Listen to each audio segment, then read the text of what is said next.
হালকা করে ভাপ দিয়ে রাখলে যে সবজিগুলো ভালো থাকে তার মধ্যে অন্যতম হচ্ছে এই তো ফুলকপি, তারপরে ব্রোকলি, সেই সঙ্গে গাজর।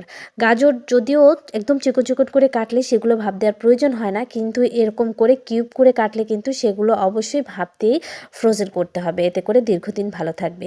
তারপরে এই তো এরকম করে জিপলক ব্যাগের মধ্যে ঢুকিয়ে আর কি ডিপ ফ্রিজে ফ্রোজেন করতে পারেন, প্রায় 1 বছরের মতো বেশ ভালো থাকবে। অফ সিজনে যখন এগুলোর অনেক বেশি দাম হবে আর আপনার খেতে ইচ্ছা হবে কিন্তু সারতে কুলাবে না, তখন কিন্তু এগুলো আপনি অনায়াসে খেতে পারবেন।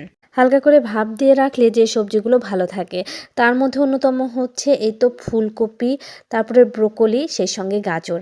গাজর যদিও একদম চিকন চিকন করে কাটলে সেগুলো ভাপ দেওয়ার প্রয়োজন হয় না, কিন্তু এরকম করে কিউব করে কাটলে কিন্তু সেগুলো অবশ্যই ভাপ দিয়েই ফ্রোজেন করতে হবে, এতে করে দীর্ঘদিন ভালো থাকবে। তারপরে এই তো এরকম করে জিপলক ব্যাগের মধ্যে ঢুকিয়ে আর কি ডিপ ফ্রিজে ফ্রোজেন করতে পারেন, প্রায় 1 বছরের মতো বেশ ভালো থাকবে। অফ সিজনে যখন এগুলোর অনেক বেশি দাম হবে আর আপনার খেতে ইচ্ছা হবে কিন্তু সারতে কুলাবে না, তখন কিন্তু এগুলো আপনি অনায়াসে খেতে পারবেন।